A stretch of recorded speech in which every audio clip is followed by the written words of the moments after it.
So something I'm really enjoying about Mieruko-chan is that it's always more than meets the eye, even if for now, I'd say 4 out of maybe the 6 episodes, maybe they've played by a similar formula, spooky, horny, kind of mixed into one.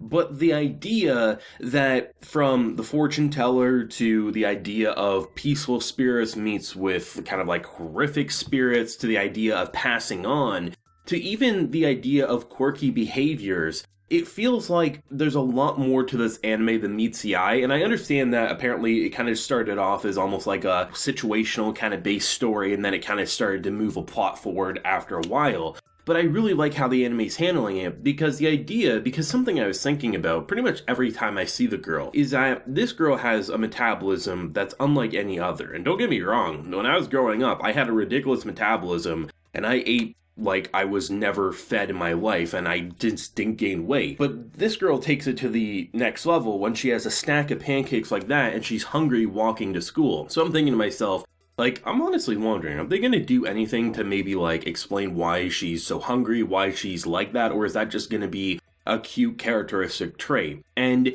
within the episode and within my thought process of that, they seemingly explain that it's pretty much fueling that spiritual energy that's radiating off of her that some spirits are using like a barbecue to fry up smaller spirits to eat because it probably tastes better. I really like the idea that probably this weird eating habit probably started around the same time she started getting haunted and her kind of like spiritual aura started developing. And the idea that because we see in this episode, like after she takes out like a melon bun or something from her bag, rumbling, and she feels hungry, so she starts eating it and her energy gets more increased, and then in return you get the kind of goofy comedic scene of this monstrous reaper looking ghost who takes the little minion guys who are like hiding behind vending machines and picking up coins and literally fries it on her using that aura as like basically a furnace to heat up its food. I think it's so interesting to have the idea of those normal things that probably you've heard either if you've had a high metabolism or you've seen someone, the parents saying like, how the hell do you eat all that and not gain any weight? In the case of Hana, it seems that because that's what's basically fueling her kind of like spiritual aura, which obviously attracts those horrifying things, but seemingly also protects her all at the same time. I mean, we get a taste of her home in this episode. Her alarm clock continues to get reset, the light bulbs continue to go off. So it's not like the worst haunting of all time, especially given the fact that she seemingly can't see them, but she definitely attracts a lot of ghastly creatures, and holy shit, if there was ever a Friend of the Year award, she's gotta deserve it probably 100 times over within a span of a year. I like the idea of her just kind of getting her separated from her friend and seeing what she does on her day-to-day basis and how she very much brushes aside everything that could be weird. And when she comes into contact with a kid who lost the dog, I mean, I was like her. I was thinking it was like a little dog or something. I wasn't expecting like a golden retriever or something like that. The idea of going into that haunted house that was just, holy shit, I mean, even not seeing what's inside there like she was, it's just a very creepy, ominous place.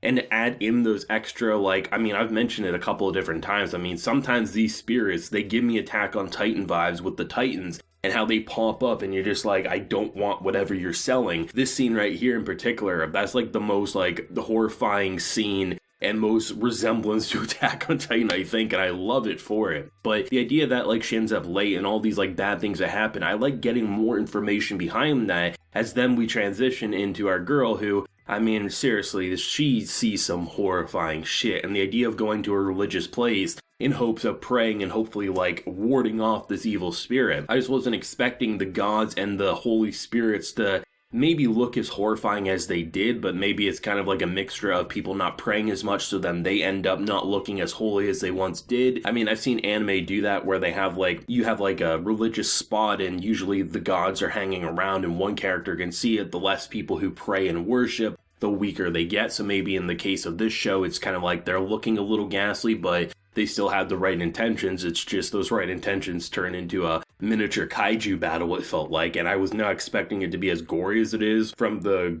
ghastly creature losing an arm to then killing and then seemingly getting consumed. I mean, I knew it wasn't going to be a negative thing for Miko, but I could understand her fear given the things she experiences.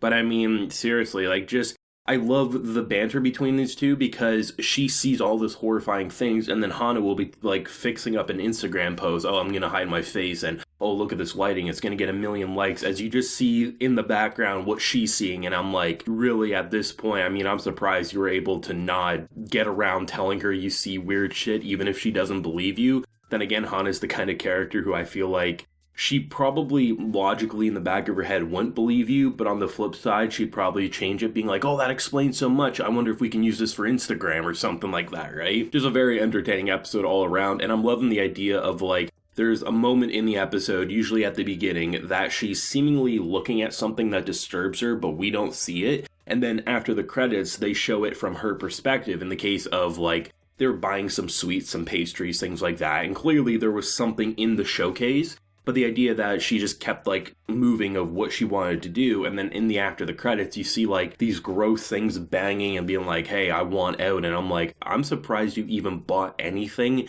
and didn't like make up a lie like, oh yeah, you know, I'm actually gonna eat when I'm home or something like that. Because I don't know, seeing what's in that showcase next to these delicious pastries and treats, I don't think even if they weren't necessarily on your cupcake or whatever, you could stomach eating that. Or maybe she'll just give it to the brother or something. I don't know. I mean, we're 6 episodes into this show, and it's something that it feels like it's definitely getting slightly better week by week. I mean, it was a consistently entertaining show for the first few episodes, but then once it started introducing new elements like the father or last week, which I still think is my personal favorite moment with that old lady and the helping of the passed away husband and, you know, letting her regain her memories. There's all these like emotional sides, and it definitely feels like within maybe the second half, we're going to experience maybe more of like positive spiritual things, because it's no surprise that Miko viewed the gods as horrifying imagery and like you want to run for the hills. But they clearly were positive and they helped her. And we've seen now, I would say, a handful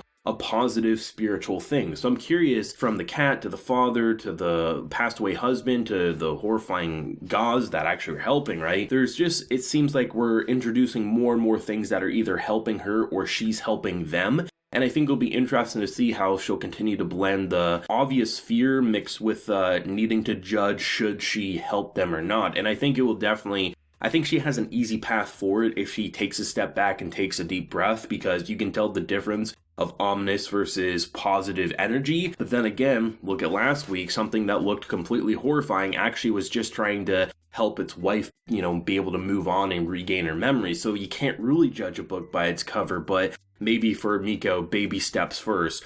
Positive orange, yellow lights, maybe A-OK spirits.